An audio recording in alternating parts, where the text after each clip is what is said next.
अस्सलामुअलैकुम, good morning, rise and shine and very warm welcome to all of you. आप सबको आज के प्रोग्राम पाकिस्तान के साथ में खुशामदीद कहते हैं जनाब। मैं हूं आपके साथ राफिया असलम और मेरे साथ मेरी बड़ी प्यारी होस्ट इरम ज़फ़दर मौजूद है। अच्छा, आपने अंदाज़ा किया जैसे प्यारी दोस्त, मैंने कहा इरम ज़फ़दर। मैं बिल्कुल ठीक हूं। आप कैसी हैं? भाई दोस्त तो बड़ी अच्छी हैं और होस्ट तो आपको पता है वैसे कमाल आपके सामने है। कैसी हैं आप? कैसी? मैं ठीक हूँ, आप बताइए। ठीक ठाक है अल्हम्दुलिल्लाह। बड़ा खूबसूरत रंग पहना हुआ आपने। आपने बहुत खूबसूरत रंग पहना है। तो काला रंग पहना। अच्छा, लेकिन खूबसूरत लग रहा है और आज हमारे ड्रेसेस बिल्कुल सेम है, सिर्फ कलर थोड़ा मुख्तलिफ है। फाइनली काफी ज्यादा मुख्तलिफ सेम चीज पहनी है, अदरवाइज हम हमेशा एक दूसरे के ऑपोजिट जा रहे होते हैं। खैर अभी तो कलर कंट्रास्ट अभी भी हमारा डिफरेंट है, कंट्रास्ट सेम है ना, ड्रेसेस सेम। हाँ, वरना यूनिफॉर्म बड़े प्यारे झुमके पहने हुए आपने। बहुत शुक्रिया, मेरी बहुत अच्छी दोस्त ने मुझे आज वेयर करने के लिए दिए, जिसका नाम है राफिया असलम।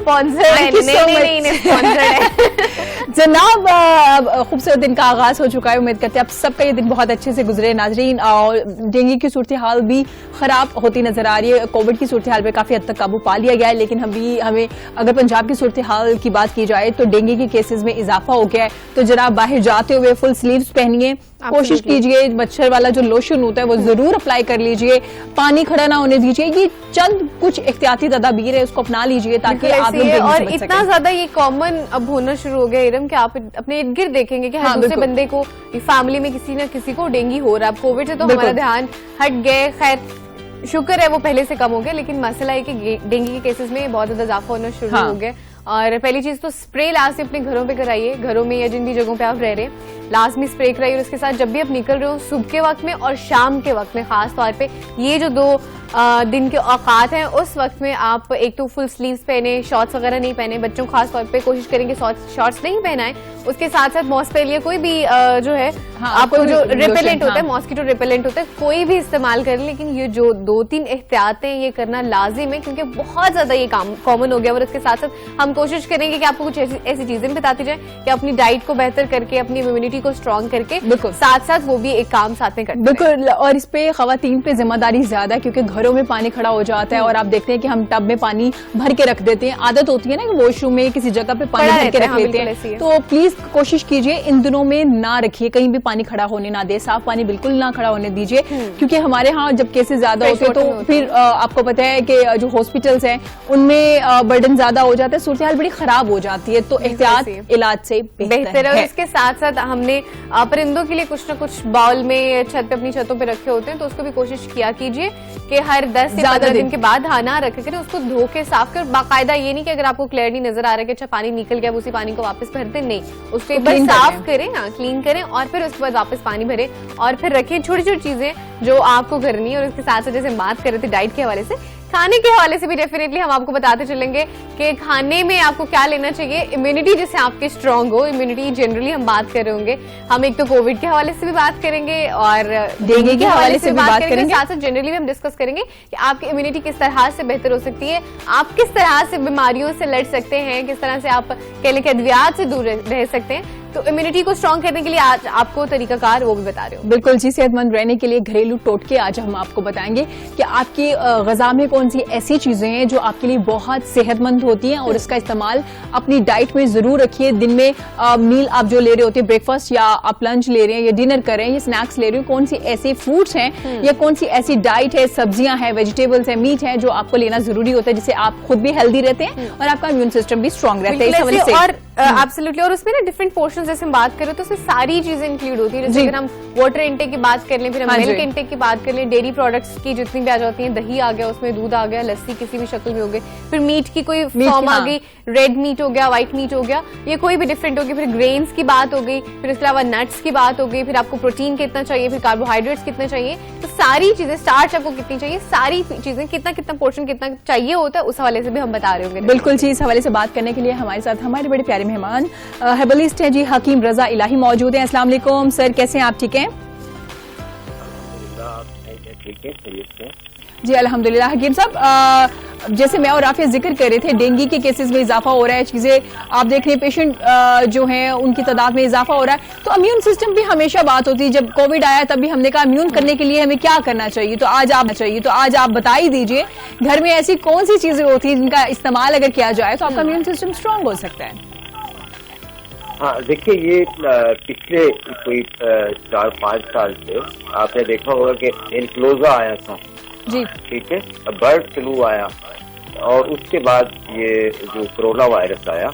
ये तीनों जो चीजें हैं, अभी कोरोना वायरस तो ज़ाहिर है दुनिया पूरी इससे परेशान है, लेकिन ये देखिए ENT निज़ाम को मुतासिर करता है, यानी आपका सांस लेने का निज़ाम में तनफ्फुस, जैसे गले आना, नाक का बंद होना, खांसी होना और फिर आपके लंग्स का मुतासिर होना जी, ठीक है ना। तो इसके जो इम्यून सिस्टम बढ़ाने से मुराद ये होती है कि देखें, एक चीजें हैं जैसे सर्दियाँ आती है तो इसमें सूप, फिश, गर्म चीजें इसलिए लेने को जी चाहता है ना, कुदरती ख्वाहिश होती है ये चीजें खाने की। इसकी वजह ये कि मौसम सर्द खुश्क होता है तो आपको गर्म तर चीजों की जरूरत होती है। तमाम वो बीमारियां जो आपके निज़ाम तनफ्फुस को मुतासिर करती है, जैसे कि नाक से सांस लेते हैं, नाक का बंद हो जाना, नाक की हड्डी का बड़ा होना, गले का खराब होना, खांसी होना, जुकाम होना, तो ये सर्द खुश्क मर्ज है। अब इनमें हमें चीजें चाहिए गर्म तर। तो किचन में हमारे पास जो चीज होती है वो है लौंग, ठीक है। अगर आप 2 लौंग रोजाना नाश्ते के बाद 1 कप दूध के साथ या पानी के साथ खा लेते हैं तो आपका ये निज़ाम में तनफ्फुस जो है ये बिल्कुल ठीक रहेगा और इम्यून सिस्टम आपका इस हवाले से बेस्ट स्ट्रॉन्ग होगा, ठीक है ना। ठीक है, ठीक है। ये स्पेसिफिकली आप नज़ला और जुकाम के लिए बता रहे हैं कि उसको बेहतर करने के लिए हम लौंग ले सकते हैं? नहीं, ये है कोविड-19 के हवाले से। कोविड-19 की कदरे तहफ़्फ़ुज़ रह सकता है, ठीक है। हाँ जी, ठीक है। हाँ, अब आ जाए आप डेंगू की तरफ। जी, डेंगू आपको पता है हर साल बारिशें होती है और बारिशों के बाद पानी का जो आप पहले तज़किरा फरमा रही थी कि पानी का जो हमारे यहाँ आब निकासी का निज़ाम है वो आपको पता है जैसे ही है हमारे मुल्क में, और इस वजह से मच्छर जो है उसकी अफजाइश होती है ज्यादा बारिशों के बाद, जी, ठीक है ना। तो अब ये इसमें हर साल तकरीबन देखा जाए तो इन दिनों में मलेरिया और ख़ुसूसन डेंगू तो इंतहाई खतरनाक है जो कि इस मौसम में बढ़ता है। तो डेंगू जो है, मलेरिया जो है, इससे बचाव के लिए ये है कि एक तो वही है एहतियाती तदाबीर कि आप अपनी सफाई सुथराई का ख्याल रखें, साफ जो पानी है, इंतज़ाम सेहत के असूलों के मुताबिक जो डेंगू के मुतालिक इसके चार्टर बने हुए हैं वो सोशल मीडिया पे पोस्टें भी चलती रहती हैं, मीडिया से भी लोगों को आगाही मिलती रहती है, उसकी अब जरूरत नहीं है, वो लोगों को वैसे ही पता है। लेकिन खाने के हवाले से नींबू का इस्तेमाल इंतहाई मुफीद है। बिल्कुल ठीक है। हकीम साहब, जैसे आप जिक्र करें नींबू का इस्तेमाल बड़ा जरूरी है। राफे, आपको पता है जिस कोविड आया ना तो बहुत सी सोशल मीडिया पे चीजें आना शुरू हो, आप स्प्रे का इस्तेमाल करें, ये पानी का इस्तेमाल करें, आप ये मशरूबात जो हमारे कंपनी ने लॉन्च किए हैं इससे आपके इम्यून सिस्टम स्ट्रॉन्ग हो जाएगा। लेकिन इम्यून सिस्टम 1-2 दिन में स्ट्रॉन्ग नहीं होता, अभी डाइट को रेगुलर लेना पड़ता है। और ऐसा नहीं है कि मतलब आप लें और फिर छोड़ दें, सब नहीं है, you have to continue it till end. Diet बिल्कुल, ये चीजें बिल्कुल ऐसे जैसे हम डेली खाना खाते हैं ना, जैसे हम डेली सोते हैं, तो आपको अपने इम्यून सिस्टम को स्ट्रांग रखना और उसको बेहतर करना बिल्कुल साथ साथ चलता रहेगा। और लीमू मैं तो डेली इस्तेमाल करती हूँ, आपको पता है, सब डेली लीमू राफिया कॉफी वाले कप में हमेशा लीमू वाला पानी पी रही होती है, और लीमू पानी वैसे भी अच्छा होता है, बहुत अच्छा होता है बिकॉज ये एंटीऑक्सीडेंट है और जितने भी आपकी बॉडी में कोई रेडिकल्स बन रहे होते हैं, कितने भी कोई जिनको मेटाबोलाइट्स या प्रोडक्ट्स को निकल रही होती है, मेटाबोलाइट्स निकल रहे होते हैं, उन सबको खत्म कर रहा होता है। जितने भी टॉक्सिक मादा होता है ना आपकी बॉडी में, लीमू बेसिकली उसको खत्म कर रहा होता है, तो बड़ा बेहतरीन आपके लिए, डू टेक इट। हाँ, और ये अक्सर लोगों को मैंने देखा रूटीन में अर्ली मॉर्निंग उठ के निहार मुंह पी रहे होते हैं ना, पानी लीमू वाला ना, हल्का सा नरम गरम पानी में ना, बहुत ज्यादा जो होता है ना वो गरम पानी ना हो, नॉर्मल सा हो जो आप पी सकें, उसमें लीमू ले रहे होते हैं, ये वैसे भी अच्छा होता है, मेरे ख्याल स्किन के लिए भी बहुत अच्छा होता है। हाँ, ओवरऑल बॉडी को इफेक्ट कर रहा होता है, एक्सटर्नली भी और इंटरनली भी। जी, हकीम साहब से पूछेंगे। हकीम साहब, आपने जैसे लीमू का जिक्र किया तो हमें एक स्टोरी याद आ गई, तो हमने सोचा उस पर भी डिस्कस कर लिया। हकीम साहब बताइएगा थोड़ा, घर में सेहतमंद रहने के लिए कोई घरेलू टोटके बता दीजिए, डाइट के हवाले से हमें बता दीजिए कि किस तरह की आपको डाइट लेनी चाहिए जब कोविड हो, डेंगू हो और भी कोई ना कोई वबा आए, रोज निकल आती है, तो आप अपने आप को महफूज बनाने के लिए क्या क्या चीजें खानी चाहिए? हाँ, ये तो अभी वायरस जो है ना, ये नजला जुकाम खांसी पहले भी होते थे, लेकिन अब होते तो खतरा होता है ना। हाँ जी, सिम्टम्स है ना वो वाले, सिम्टम मैच करते हैं। हाँ जी जी। हाँ, इसके हवाले से मैंने बताया कि लौंग बेहतरीन चीज, 2 दाने लौंग के अगर रोजाना खाए जाए तो आप नजला जुकाम खांसी का मौसम आ सर्दियों की पहली खिड़की तो खुल चुकी है ना। हाँ जी। हाँ, अब वेदर में खुश्की आना शुरू हो गई है, हल्की हल्की सी रात ठंड हो जाती है। हाँ जी, बिल्कुल ऐसे। हाँ, तो दिसंबर तक सर्दियाँ पक जाएंगी। अभी सर्दियाँ कच्ची हैं, जैसे फल नहीं आते कच्चे फिर पक्के हाँ होते जी। हैं। हाँ ना, ये सर्दियाँ आई हैं अभी कच्ची। तो इसमें आपने नजला जुकाम खांसी इनसे महफूज रहना है, और इसके लिए आपने 2 अदद लौंग रोजाना इस्तेमाल कर लें, और एक टी है वो घर पे बना ले आप, जिसमें आप घर में कोई भी पत्ती इस्तेमाल करते हैं तो आप पत्ती ले लें 30 ग्राम, उसमें दालचीनी शामिल करें 30 ग्राम, ठीक है। और उसमें खुश्क जिंजर, सूखा हुआ अदरक जो है वो 30 ग्राम शामिल कर लें। ठीक है। इनको मिक्स करके आप रख लें, और इसका आधा चाय का आप चम्मच लेके आप सब्ज चाय जिस तरह बनाते हैं बना के, और फिर इसमें आप नींबू निचोड़ें। ठीक है। ठीक है। और ये मसाला टी बन जाएगी। ठीक है। इससे ये होगा कि जो सर्दी की वजह से अमराज पैदा होते हैं वो नहीं होंगे, और आपका जो है हिफ्ज़ मा तक़द्दुम के तहत एहतियाती तौर पे आपको जो सर्दियों में बीमारियां लाहक होती हैं वो नहीं होंगी। ठीक है। और ये कावा आप बच्चों को भी दे सकते हैं, इसके और भी काफी सारे फायदे हैं। इससे बच्चों का निज़ाम हजम ठीक रहता है, बच्चों का जो है वो खांसी वगैरह के जो अलामतें होती हैं हल्की फुल्की अगर हो तो वो वैसे ही खत्म हो जाती हैं इससे। अच्छा, गुड। और वैसे इम्यून सिस्टम इससे इतना स्ट्रांग होगा कि नजला जुकाम खांसी होगा नहीं, अगर हुआ तो वो जल्दी से चला जाएगा। ठीक है, अच्छा, ठीक हो गया। मतलब ये ये आपको बड़ी सर्दियों में बड़ी रहने के अच्छी लिए- चीज एक है, जिसमें एक तो आपकी सर्दी भी रोकेगा, कम करेगा। ये जो कहवा एक तरीके का बता दिया, उसके साथ साथ सर्दियों में और भी अगर बीमारियां लग रही हैं तो उनको भी कंट्रोल करेगा। लेकिन हकीम साहब, हमारे यहाँ इतनी सर्दियाँ आती नहीं है ना, ठीक है, फ्लू वगैरह कंट्रोल कर ले, इट्स गुड, लेकिन वो थोड़ी सी चलिए, गला ही सर्दी situation महसूस है। करनी चाहिए। हाँ, हाँ जी, बिल्कुल तो ऐसी है। अच्छा, लेकिन, ये वाला जो टोटके स्पेसिफिकली तो हमने इसको नजला जुकाम से रिलेट कर लिया, या कह लेंगे इन्फ्लुएंजा वायरस जो हो गया उससे रिलेट कर लिया। नहीं, इसको हमने किया सर्दी के अमराज। सर्दी के अमराज जो है उसमें देखें जिस्म में दर्द होना, ठीक है, खसूसन बुजुर्ग लोग जो होते हैं अच्छा, तो सर्दी में जिस्म में दर्द बढ़ जाते हैं, ठीक है, बलगम की कैफियत बढ़ जाती है, ठीक है, निज़ाम इन्हिज़ाम जो है अगर वो खराब है तो वो भी ठीक होता है, पेट का निज़ाम भी ठीक हो जाता है इससे। और आपको पता है जब सर्दियाँ आती है तो पाए खाने को ज्यादा दी जाता है ना, हाँ जी, एहतियातियाँ भी ज्यादा होती हैं। हाँ जी, जब सर्दी मक्खन बहुत ज्यादा तो फिर इस्तेमाल कर होते हैं हम और साग भी, में, है ना, फिश भी खाने को दी जाता हाँ है। जी। तो ये जो है इस तरह की जो अलामतें होती हैं, खाने से जो चीजें रखती हैं जो मैदे के हवाले से या पेट के हवाले से तकलीफ ना हो, उसके लिए भी ये कावा इंतहाई मुफीद है। ठीक है। अच्छा, अब लीमू जो है, लीमू का जो इस्तेमाल है वो आप इसमें जब करते हैं तो इससे क्या होता है, आपको एक विटामिन सी की थोड़ी सी मिकदार जो है विटामिन सी की वो आपको मिल जाती है। जी, ठीक है, इसी में साथ ही मिल जाती है क्योंकि लीमू भी एड ऑन किया होता है ना। जी जी, ठीक है, ठीक हो गया। अच्छा, ये आ जाए आप। हाँ जी, जी जी जी जी, आप पूछिए, आप पूछिए। अच्छा, ये तो हो गया ना हमारा सर्दियों के हवाले से स्पेसिफिकली हमने बात कर ली। कहवा जो कि आपको पेट के मसले हैं उनसे भी थोड़ा महफूज रखेगा, फिर आपको अगर नजला जुकाम या सर्दी के कुछ मसले मसाइल हैं उनसे भी दूर रखेगा। अच्छा हकीम साहब, ये जो कहवा है क्या हम बच्चों को भी दे सकते हैं? क्योंकि जो छोटे बच्चे होते हैं उनको जब फ्लू होता है, कफ होता है, उनको भी दे सकते हैं आप? ठीक है, ठीक हो गया। इसके अलावा कौन से इम्यूनिटी बूस्टर्स हैं जिनको हम एज एन इम्यूनिटी बूस्टर्स इस्तेमाल कर सकते हैं? कोई फ्रूट्स वगैरह हो गए जिनका हमें ज्यादा इस्तेमाल करना चाहिए खासतौर पे सर्दियों में? देखिए, कुदरती तौर पे अल्लाह ताला जब कोई मौसम आता है उस मौसम की नोयत के एतबार से जो अमराज पैदा होते हैं उन अमराज के नोयत के हिसाब से, उन्हीं अमराज की नोयत के हिसाब से अल्लाह ताला फल जो है वो पैदा फरमाते हैं। जी, ठीक है। इस वक्त जो है हमारे पास एक फल जो है इस वक्त बहुत आम है जिसे सेब कहा जाता है। हाँ जी, ये सेब खाने से बहुत सारे असेब भाग जाते हैं, है ना, जी बिल्कुल ऐसा है।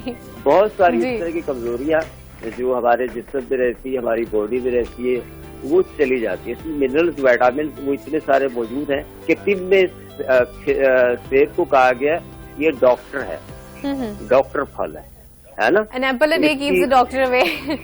जी हाँ, अगर आप एक सेब रोजाना खाते हैं, और लाजमी नहीं है कि आप सेब को जैसे एक हमारे यहाँ रुझान है कि सुबह खाली पेट खाना चाहिए फिर दूध पीना चाहिए, ऐसा नहीं। आप जैसे खाना खा रहे हैं, खाने के दौरान में सेब ले लें। अच्छा। सेब को आप काटें, हाँ, जैसे सलाद काटते हैं इस तरह से काटें, और उसके ऊपर काला नमक और हल्की सी अजवाइन और काली मिर्च, ठीक है, हाँ, ये डाल के खाएं, और हाँ जी, बड़ा अच्छा जायका मिलेगा आपको।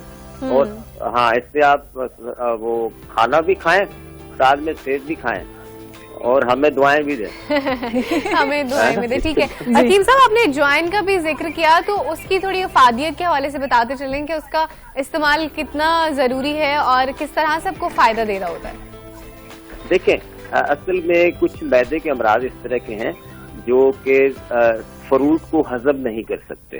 केला वगैरह तो हजम हो जाता है, लेकिन सेब जो है वो हजम नहीं होता।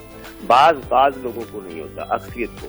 ठीक है। वैसे निजाम को सेब अच्छा करता है, लेकिन एच पायलोरी के जो पेशेंट होते हैं उनको सेब भारी गुजरता है।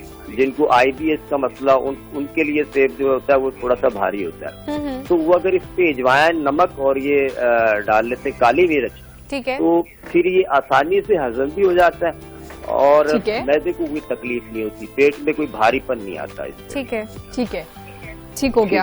हकीम और साहब, इससे दूसरा जो फायदा है सेब से, कि अगर सेब आप 40 दिन मुसलसल खा लें। हमारे यहाँ खवातीन है ना आजकल घरेलू, आपको पता है व्हाइटनिंग की चीजें बड़ी दिख रही हैं आजकल मार्केट में। हाँ जी, सीरम, क्रीमें, है ना, सीरम्स हैं जो बिल्कुल, और विटामिन सी जो है वो थाउजेंड की ले रहे हैं सुबह खाली पेट।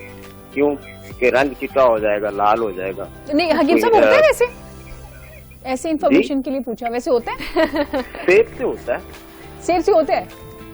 सेब से होता है, गारंटी से होता है। 40 दिन तक अगर मुसलसल खाएं आप, और आप अपना CBC करा लें, कंप्लीट ब्लड कल्चर, आपके RBC अगर कम होंगे तो समझ लें आपने 40 दिन सेब खाया, आपके RBC पूरे, हेमोग्लोबिन आपका ठीक होगा, अच्छा, बाल आपके ठीक होंगे, और पिगमेंटेशन जो चेहरे के ऊपर छाइयां होती हैं वो खत्म होती है। अच्छा, वैसे ना हकीम साहब, मैं आपकी बात से एग्री करूंगी, क्योंकि अगर मैं फ्रूट्स खा लूं ना, कुछ बाकायदा कभी कभी ऐसी जोश चढ़ता है, नहीं अब डाइट बिल्कुल अच्छी करनी है, तो कोई एक हफ्ता अगर मैं बाकायदा फ्रूट्स खा लूं सारे, तो उसके असरात चेहरे पे नजर आ रहे होते हैं, और जब वो एक हफ्ता अगला मिस हो जाता है ना, तो उसके भी असरात नजर आ रहे होते हैं कि आप फूड नहीं ले रही। तो ये आई एग्री टू दिस के इनके डेफिनेटली अच्छे इफेक्ट्स तो हैं ही। हाँ जी, ये तो मुशाहिदे की बात है। हाँ जी। ये तो हाँ, बहुत सारे ऐसे लोग हैं जो टॉनिक, आजकल मल्टीविटामिन खा रहे हैं ना लोग। हाँ जी। मल्टीविटामिन जब आप लेते हैं तो उनको बहुत उनमें तहफ़्फ़ुज़ात होते हैं मल्टीविटामिन में, और लेने चाहिए 30 के बाद लेने चाहिए आपको, क्योंकि विटामिन D तो आजकल वैसे लोगों में कम है। लेकिन कुदरती तौर पे जो हमें सेब में अल्लाह ताला ने जो जूस दिए हैं, वो उसके अंदर तमाम समझे कि इस तरह के विटामिन और मिनरल्स मौजूद हैं जो कि हमें चाहिए होते हैं बालों के लिए, फिर जी हमें नजर के हवाले से, यादाश्त के लिए, मेमोरी के लिए ये इंतहाई मुफीद है। अच्छा हकीम साहब, आपने माशाल्लाह से सेब में इतनी ज्यादा फायदे बता दिए हैं कि स्किन भी ठीक, बाल भी ठीक, तो थोड़ा अब स्किन के हवाले से ही बात कर लेते हैं कि लोग बड़े कॉन्शियस है, जैसे आपने खुद भी जिक्र किया, काफी ज्यादा पैसे इन्वेस्ट कर रहे होते हैं अपनी स्किन पे, इवन के एस्थेटिक्स के पास जा रहे होते हैं, डॉक्टर्स के पास जा रहे होते हैं, बाहर से करीमें खरीद रहे होते हैं। और कौन से ऐसे फ्रूट्स हैं जिनका अगर आप बाकायदगी से इस्तेमाल करते हैं आपकी स्किन ग्लो करती है? देखिए, इसमें सेब है, हाँ, माल्टा है, ऑरेंज ग्रुप जो है, इसमें किन्नू है, मीठा है, ये चीजें जो है ये इंतहाई जो है वो इसके लिए मुफीद है। स्किन का जो है अपना कलर जो टू टोन वगैरह हो वो एक टोन हो जाता है, बॉडी के अंदर कार्बन अगर इजाफी हो तो वो खारिज हो जाता है, इससे ये इंतहाई मुफीद है। हाँ जी। और सर्दियों में तो उस समय ये देखा होगा आपने, अमूमन घरों में जो किचन में काम करने वाली खवातीन है, सारा दिन काम किया, रात को देर से सोए, सुबह उठे, बच्चों को स्कूल भेजा, वो जो मामूलात होते हैं, उनकी जो रूटीन्स होती हैं, उसमें ये होता है कि खवातीन में कमजोरी ज्यादा आ जाती है। अक्सर कमर में दर्द होना, ब्लड प्रेशर का लो होना, सर का दर्द होना, चक्कर आना, इस तरह की अलामात जो है ये खवातीन में तकरीबन 70-80% हो गई हैं। और हाँ, और विटामिन डी भी तकरीबन काफी लो आ रहा है, रेशियो जो आ रहा है तकरीबन 70-80% तक मरीजों का वो विटामिन डी लो आ रहा है।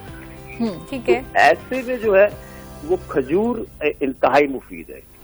ठीक है। अब खजूर खाने का तरीका जो है वो ये है कि हमारे यहाँ जो ताकतवर चीज होती है ना, हम उससे गर्म समझते हैं। हमारी सोच है, देखें अरब में जैतून खाया जाता है, हालांकि अरब गर्म है, खजूर वहाँ खाया जाता है। सहराई इलाका है, गर्मी वहाँ सबसे ज्यादा होती है, लेकिन वहाँ पर देखिए किस तरह की चीजें खाई जाती है। हमारे यहाँ ताकतवर चीज को गर्म समझा जाता है। ठीक है। खजूर के अगर आप 3 दाने ले लें, आधा कप पानी में रात को भिगो के रख दें, 1 या 2 उसमें अंजीर डाल दें और थोड़ा सा मुनक्का डाल दें, 1 चम्मच के बराबर। ठीक है। ये रात भर भीगा रहे। सुबह आप ऐसा करें कि खजूर की गुठली तो आप रात ही निकाल लें। सुबह आप ऐसा करें कि इसी में थोड़ा सा दूध शामिल करके इसको जूसर में डाल के ग्राइंड करें। अच्छा, ठीक है। पानी भी अंदर रहेगा? हाँ, पानी भी अंदर रहेगा। ठीक है। ग्राइंड करें तो ये शेक टाइप का बन जाएगा और बड़ा अच्छा जायका होता है इसका। ये सुबह में नाश्ते में आप अगर इसका इस्तेमाल करें, इस तरह की खवातीन, तो इनकी कमजोरी, कमर का दर्द, बीपी का लो होना, तबीयत का गिरे से रहना, है ना? जी जी। हाँ, मियाँ अगर हिसाब किताब पूछ ले तो रोना शुरू कर दें, है ना? हाँ जी। अच्छा, इसका इलाज इसमें है? ये भी सही हो जाएगा? ये असल में यूँ होता है, जब बहुत सारी वीकनेस इंसान में आती है, वो जज्बाती तौर पे, नफ्सियाती तौर पे भी वो वीकनेस इंसान के अंदर होती है। बिल्कुल ऐसी है ना? फिर उससे उदासी, मायूसी, डिप्रेशन बढ़ती है। ठीक है। वो वजह यही होती है कि जिस्म के अंदर बहुत सारी चीजों की कमी होती है, वो पूरी करें। देखिए, सेहतमंद जिंदगी ये तो सेहतमंद नफ्सियात है। आपका जिस्म सेहतमंद है तो आपकी नफ्सियात भी सेहतमंद है। बिल्कुल ऐसी है, बिल्कुल ऐसी है। ठीक है। ठीक है सर, थोड़ा सा कलौंजी के हवाले से बता दीजिएगा, उसके अफादियत उसके हवाले से बता दीजिएगा, और जनरली भी के उसको किस तरह से इस्तेमाल करना चाहिए। बहुत से लोग क्या कर रहे होते हैं, मैंने देखा है अक्सर खाली पेट ले रहे होते हैं पानी के साथ, या फिर कोई अगर खाना वगैरह खा रहे हैं तो उसके ऊपर थोड़ा छिड़क के जब बिल्कुल खाना खाने लगते हैं प्याली में डाल के, तो उसको ले रहे होते हैं। तो क्या तरीकाकार सही है और कितनी इसमें अफादियत है कलौंजी में? देखिए, हदीस नबी सल्लल्लाहु अलैहि वसल्लम है कि कलौंजी में सिवाय मौत के तमाम अमराज का इलाज। बिल्कुल ऐसी है। ठीक है।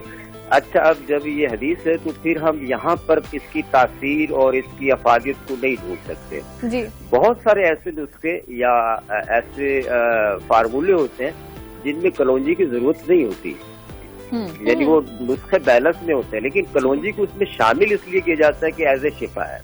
लेकिन ये वहाँ किया जाता है जहाँ ऑटो इम्यून डिजीज हो, बीमारी आपकी समझ में ना आ रही हो, तो वहाँ आपने कलौंजी का इस्तेमाल करना है। ठीक है।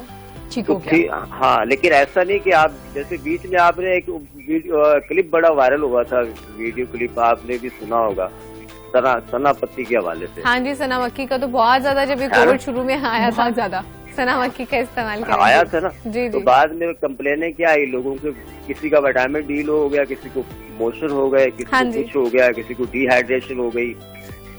तो ये चीजें तब इस्तेमाल की जाती है जब ऑटो इम्यून डिजीज हो। ठीक है जी। तो कलौंजी का इस्तेमाल आप करें एज ए शफा, 1 पिंच के बराबर कर लें,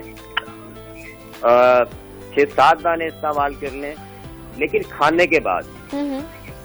हाँ, खाने के बाद, खाने से पहले। डेली बेस पे हम 6-7 दाने इस्तेमाल कर सकते हैं खाने के बाद? हाँ, डेली बेस पे कर सकते हैं। ठीक है, ठीक हो गया। ठीक है। वो वैसे भी शिफा है, जैसे हकीम साहब ने कहा, जब हदीस की बात आ जाती है तो फिर कोई ईमान से दो राय नहीं रहती। हाँ, इसी तकवा से आप खा सकते हैं। हाँ, बिल्कुल। और जो लोग तकवे को बरकरार रखते हुए खाते हैं उनको अल्लाह ताला शिफा भी बहुत देते हैं, इसमें कोई शक भी नहीं है। बिल्कुल। हकीम साहब, अब जैसे हम सेहतमंद रहने के लिए कुछ घरेलू टोटके भी पूछ रहे हैं, फूड्स के हवाले से भी पूछ रहे हैं, और वहीं पे खवातीन के हवाले से, जैसे विंटर आता है, जो खवातीन घरेलू खवातीन हाउस वाइफ्स हैं वो अक्सर ही कमर में पेन की बहुत ज्यादा कंप्लेंट्स करती नजर आती हैं, तो उनके हवाले से कुछ बता दीजिए। कमर में पेन के हवाले से तो मैंने ये बताया ना कि आपको खजूर इंतहाई मुफीद है जी। हाँ, 3-4 दाने आप खजूर के ले लें। ठीक है। या ऐसा करें कि आपने जैसे नाश्ता किया, नाश्ते में 3-4 दाने आपने खजूर के ले लिए। ठीक है। फिर आपने रात में सोते वक्त 3-4 दाने ले लिए। हाँ जी। तो हाँ, तो ये कुछ अर्सा इस्तेमाल रखें इसका जारी, तो उससे इंशाल्लाह ताला जो कमर का दर्द है वो काफी हद तक खत्म हो जाएगा। ठीक है, ठीक हो गया। और और अक्सर हकीम साहब हम लोग इस्तेमाल कर होते हैं एंटीऑक्सीडेंट के तौर पे एक लिक्विड बना के, जैसे अगर हम पानी ले रहे हैं तो उसमें हमने खीरे भी डाल देते हैं, फिर लेमन भी डाल देते हैं, हाँ मतलब सब कुछ डाल देते हैं। खीरे भी डाल दिया, नींबू भी डाल दिया बीच में, फिर हम वो भी डाल देते हैं, चिया सीड्स भी डाल देते हैं, हाँ पुदीना भी डाल देते हैं। तो वो क्या वो सही होता है उसको पानी को लेना? डेफिनेटली इफेक्ट तो कर रहा होगा ना किसी न किसी तरह से, उसके हवाले से थोड़ा सा बताइए। हाँ ठीक है, ये बनाया जाता है मुख्तलिफ तरीकों से, कोई इसमें नींबू, पुदीना, अदरक, खीरा, इस तरह की चीजें डाल के ये बनाते हैं। हाँ जी, ड्रॉप्स वाटर ये इस्तेमाल करते हैं, लेकिन ये ज्यादा मुफीद है गर्मियों में। गर्मियों में? हाँ, सर्दियों में अगर आपने इस्तेमाल करना है तो फिर सर्दियों में इस्तेमाल करने का तरीका ये कि आप एक थम के करीब अदरक ले लें, ठीक है, 2-3 जवे लहसुन के ले लें, ठीक है, 1 चम्मच अनारदाना ले लें, जी ठीक है, और मुट्ठी भर इसमें पुदीना डालें, ठीक है, ठीक है। अब इससे आप इसमें टमाटर वगैरह डालना चाहें तो डाल लें, इसको आप पीसें और इसमें काली मिर्च जो है नमक वगैरह शामिल करें, ये चटनी सी बन जाएगी। हाँ जी, ठीक है, ठीक है, और ये खाना भी आसान है। तो ये अपने दस्तरखान पे रखें और इसका इस्तेमाल करें, इससे ना कोलेस्ट्रॉल बढ़ेगा, अगर बढ़ा हुआ है तो आपका कोलेस्ट्रॉल नॉर्मल हो जाएगा, बेली फैट कम होगा, अगर चलते हुए ऑक्सीजन लो होती है या चलते हुए सीढ़ियाँ चढ़ते हुए सांस फूलती है तो ये अलामत भी इससे ठीक हो जाएगी। ठीक है, ठीक है, ठीक है, ठीक हो गया। हकीम साहब थोड़ा सा वेट लूज करने के हवाले से भी बताइएगा कि कौन सा टोटका इस्तेमाल किया जा सकता है जिसमें कि आप कोई कुछ लोग कहते हैं ना कि जो 7 दिन के अंदर अंदर उन्हें वेट लूज करना है, उस तरह से नहीं कि एक रेगुलर तरीके से भी हो, आहिस्ता आहिस्ता हो और बहुत ज्यादा आपको इफेक्ट भी ना कर रहा हो। ये जादू की संदूक चीज कोई होगी जिसमें 7 दिन में वेट लूज होता है। पता ये चलता है जी, वेट तो लूज हो जाता है, जी जी, वेट लूज हो जाता है, साथ साथ बहुत सारी कमजोरी हो जाती है। हाँ जी, और बहुत कुछ का जो चेहरा खिला हुआ होता है ना, सेब की तरह, सेब लाल सेब नहीं होता कश्मीरी सेहतमंद सेब, उसकी तरह जो चेहरा होता है ना इंसान का, तो वो ऐसा हो जाता है जैसे नाशपाती, वो फक हो जाता है। हाँ जी, वेट लूज हो जाता है। वेट लूज करना मकसद नहीं है, फिर वो उसको आपने लूज किया तो उसके बाद वो फिर आपका वेट दोबारा बढ़ जाएगा। आपको लाजमी कुछ ना कुछ लेना पड़ेगा, खाना पड़ेगा, बिल्कुल ताकत को बहाल करना पड़ेगा, क्योंकि काम ही नहीं होगा आपसे। हाँ जी, बिल्कुल। तो ये हाँ, इस तरह के टोटके इस्तेमाल नहीं करें। सबसे अच्छी लॉजिक इसकी यही है कि आप डिवाइड करें, अपने खाने के पोर्शन बनाएं। आप ये देखें कि प्रोटीन का इस्तेमाल जो है वो बढ़ाएं, कार्बोहाइड्रेट को थोड़ा सा कम करें। ठीक है, ठीक है ना। कार्बोहाइड्रेट फर्ज करें कि आप 2 रोटी खाते हैं तो आप 1 रोटी खाना शुरू कर दें। फर्ज करें कि आपको डेली जो रिक्वायर कैलोरीज हैं वो है 2400, ठीक है। आप जो कैलोरीज है अपनी वो लें 2400 कैलोरीज आपकी बॉडी वहां से निकालेगी जो आपकी बॉडी में डिपॉजिट फैट है, ठीक है, वो बर्न होना शुरू होगा। ये नेचुरली तरीका है, ठीक है, ठीक। बाकी जो इस तरह के टोटके हैं कि 3 दिन में वेट कम हो जाएगा, 7 दिन में हो जाएगा, हो जाता है। हाँ जी, हाँ जी, बिल्कुल हो जाता है। लेकिन फिर आप अपनी एज से ज्यादा बड़े लगना शुरू हो जाते हैं, झुर्रियां नजर आना शुरू हो जाती हैं, अजीब सी आपकी शक्ल हो जाती है। जैसे एग्जांपल नहीं दी कि सेब के बजाय नाशपाती लगना शुरू हो जाता है आपके जो है रंग भी और शायद शक्ल भी। ठीक हो गया, बहुत शुक्रिया हकीम साहब आपका, आपके कीमती वक्त का। और वैसे मैं भी इस चीज पे बिलीव करती हूँ, ऑर्गेनिक और घरेलू जो चीजें होती हैं वो ज्यादा फायदेमंद होती है अगर आप उसको बाकायदगी से इस्तेमाल होता है कि हम 3-4 दिन जब सुनते हैं वो चीज इस्तेमाल करते हैं, 4-5 दिन के बाद हम नहीं करते हैं, हो नहीं पाता है ना, मतलब शायद हमारी उसमें है बस ये कि मेंटेन थोड़ा सा उसे रखना पड़ता है। चीजें स्लोली खुद ही होना शुरू हो जाती हैं। वो वाकई बात सही है कि 7 दिन में चीजें हो तो जाती हैं, लेकिन आपको जब रिक्वायर्ड रिजल्ट होता है कि वेट लूज का वो तो आपको मिल जाता है, लेकिन उसके अलावा अगर आप कहें तो और भी बहुत सारे मसले हो जाते हैं। आपकी वीकनेस होना शुरू हो जाती है, आपकी इम्यूनिटी जो है वो वीक हो जाती है। तो इन चीजों को थोड़ा सा ख्याल रखने के साथ साथ बाकी जो भी आपको कुछ टोटके बताए गए हैं उन टोटकों की तरफ जनाब आप आए, उनका इस्तेमाल करें। बड़े आपकी इम्यूनिटी बूस्टर्स होंगे और आपको बड़ा आपकी इम्यूनिटी में हेल्प आउट कर रहे होंगे। तो जनाब आपको पता है शाहजहां ने ताजमहल बनाया, इसी तरह एक शौहर है जनाब आज के दौर में, उन्होंने अपनी अहलिया की ख्वाहिश को पूरा करने के लिए राफे एक ऐसा छोटा सा बड़ा क्यूट सा बड़ा खूबसूरत सा घर बनाया है जो उनकी बीवी की ख्वाहिश के मुताबिक, जब उनकी बीवी का दिल करता है कि जो डायरेक्शन है घर की वो चेंज हो जाए, लाइक वो अगर चाह रही होती है कि उनके रूम की जो डायरेक्शन वो इस तरह से हो कि सूरज जो है वो सामने से नजर आए तो वो अपनी घर को उसी तरह से घुमा सकते हैं और जनाब और अपनी डायरेक्शन जो घर की है वो चेंज कर सकते हैं। और ये वैसे 22 सेकंड में चेंज हो जाती है, पूरी डायरेक्शन चेंज हो जाती है। और पहाड़ियों के दरमियान में ये घर है, बड़ा खूबसूरत है। ये इनके जो हस्बैंड है 72 ईयर्स ओल्ड है, उन्होंने कहा जनाब जब मैं रिटायर्ड हो गया, अपना सारा काम बिजनेस मैंने अपने बच्चों को दे दिया, तो मेरी जब बीवी ने मेरे से ये ख्वाहिश की हुई थी तो मैंने सोचा ऐसा घर जरूर बनाया जाए। एब्सोल्युटली। और ये देखे ना मुझे एक एनिमेटेड मूवी भी याद आ गई, उसमें दे बिल्ड अ हाउस और फिर क्या होता है कि उसकी बीवी की ख्वाहिश होती है ना कि किसी एक दूर जगह पे जाकर रहना, और क्या होता है कि उसकी बीवी की डेथ हो जाती है और फिर उसके मरने के बाद वो उसकी ख्वाहिश पूरी करता है, बहुत सारे बैलून्स घर के साथ लगाता है और घर वहां से उड़ के कहीं और चला जाता है। तो मुझे तो घर बिल्कुल वैसा ही लग रहा है कि अच्छा ठीक है, उनकी सिचुएशन भी कुछ ऐसी है कि जब उन्हें रिटायरमेंट मिल गई और उन्हें ख्याल आया कि अच्छा वो अपनी बीवी की ख्वाहिश है वो उसको पूरा करेंगे, उसको पूरा करने के लिए जनाब उन्होंने इतना प्यारा घर बना लिया जो कि किसी भी डायरेक्शन में मूव कर जाता है, 360 डायरेक्शन में। कोई भी अगर डायरेक्शन आपको चाहिए तो आप वो ले सकते हैं। बड़ा इंटरेस्टिंग सा और अमेजिंग सा घर है जो कि आपको स्क्रीन पे भी इस वक्त नजर आ रहा है जनाब। And she is the lucky woman जिनके लिए भाई उनके हस्बैंड इस तरह का घर बनाया। अदरवाइज तो जैसे हम आगे भी डिस्कस कर रहे थे कुछ दिन पहले, हमारे यहाँ कोई खातून होती, कोई और कोई डिफरेंट सी उनकी फरमाइश होनी थी, ये नहीं होनी थी कि घर का डायरेक्ट जो है ना चेंज हो जाना चाहिए। खैर आगे बढ़ेंगे और अगली स्टोरी भी बहुत मजे की है। Guinness book of world record वाले जो है वो पुरानी वीडियोज और सोशल मीडिया पे अक्सर शेयर करते नजर आते हैं। तो जनाब वहीं पे भारत का एक रिक्शा ड्राइवर है जिन्होंने 2 पहिए पर 2.2 किलोमीटर तक रिक्शा चलाया। हालांकि जो उन्होंने रैकेट बनाना था उसके मुताबिक 1 किलोमीटर, हाँ जी 1 किलोमीटर उन्होंने चलाना था, लेकिन उन्होंने 2.2 किलोमीटर चलाया। और जब मैंने ये देखा उन्होंने अपना आलमी रिकॉर्ड बनाया 2016 में। और उसके बाद ये वाली वीडियो जो अबाउट दिस स्टोरी जो कि बड़ी इंटरेस्टिंग सी है। और जनाब एक स्टोरी खवातीन के लिए, जनाब आपको खूबसूरत लगने का पूरा हक है, आप तैयार होइए, अपनी पूरी तैयारी करें, खूबसूरत लगे, सैलून्स में जाएं, एस्थेटिक्स के पास जाएं, सब कुछ करें, लेकिन जनाब ये खास ख्याल रखिए कि जिसके पास आप जा रहे हैं कि आया वो काम भी ठीक कर रहे हैं। हाँ जी, ये नो नीम हकीम खातरा जान वाली बात हो जाए और उल्टे आपको लेने के देने पड़ जाए। क्योंकि हमारे साथ जनाब एक ऐसी स्टोरी है जो भी आपसे शेयर करने वाले हैं। रूस की एक स्टोरी है, वहां की खातून है जो एस्थेटिक्स के पास गई अपने चेहरे की कुछ कराने के लिए, आई गेस जो भी उनका था लिप्स का है किसी एक स्पेसिफिक पार्ट का, लेकिन हुआ क्या उनके साथ, उन्होंने कोई ऐसा इंजेक्शन लगवा लिया, गलत इंजेक्शन लगवा लिया कि उनके चेहरे पे बिल्कुल उल्टा असर आ गया। और हुआ क्या कि वो अपनी उम्र से 10 साल ज्यादा बुढ़ी लगना शुरू हो गई जनाब। हाँ, वो बड़ा परेशान भी हुई क्योंकि उन्होंने अच्छा जब ये स्टोरी पढ़ रहे थे हमें लगा इसमें इंजेक्शन लगने से उनकी एज ज्यादा हो गई। तो अच्छी बात है ना, इंजेक्शन उनके चेहरे की एज ज्यादा हो गई। मतलब अगर वो 20-25 साल की है, 30 साल की थी, तो वो अब 40 की लगना शुरू हो गई है। और मुझे ये लगा था कि जैसे अगर 25 साल के ना तो अब वो 35 साल जिएंगी, महंगा एज ज्यादा होगी, उम्र बढ़ गई, तो मुझे ये लग रहा था। लेकिन इसके अलावा अगर स्टोरी में थोड़ी सी चीज ये भी ऐड करते चले तो दोबारा जब डॉक्टर को लगा कि उनसे मिस्टेक हो गई तो उन्होंने कहा जी आप वापस आए, हम आपका फ्री में ट्रीटमेंट करते हैं, मजीद आपको इंजेक्शन लगाएं। जब मजीद इंजेक्शन लगाए तो उनकी स्किन का बुरा हाल मजीद हो चुका है। तो जनाब खास ख्याल रखिए, जब आप खुद को खूबसूरत बनाने की कोशिश कर रहे होते हैं तो इतना ज्यादा खूबसूरत ना बनाइए कि आप अपनी असल शक्ल से भी।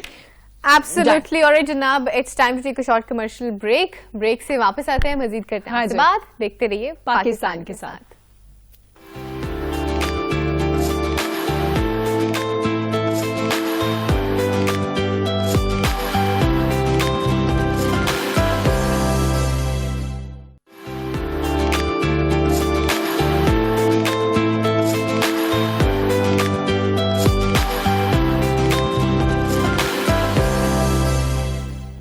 वेलकम बैक जी। ब्रेक के बाद हम लोग वापस आ चुके हैं और ब्रेक से पहले हकीम साहब हमारे साथ मौजूद थे और हमने जनरल बहुत सी चीजें डिस्कस की है कि अपने इम्यून सिस्टम को कैसे स्ट्रॉन्ग किया जा सकता है। इसके अलावा अब बात करेंगे जनाब फालिज के सिम्टम्स के हवाले से। जनाब फालिज एक ऐसा दौरा होता है जिसके बाद अगर आपको वो फालिज अटैक हो जाता है उसके बाद आपकी बॉडी का कोई भी एक हिस्सा काम करना बंद कर देता है। अगर बर वक्त आपको इलाज ना मिल जाए तो कंडीशन जो है वो वक्त के साथ साथ ज्यादा खराब होना शुरू हो जाती है। एब्सोल्युटली, बिल्कुल ऐसी जनाब।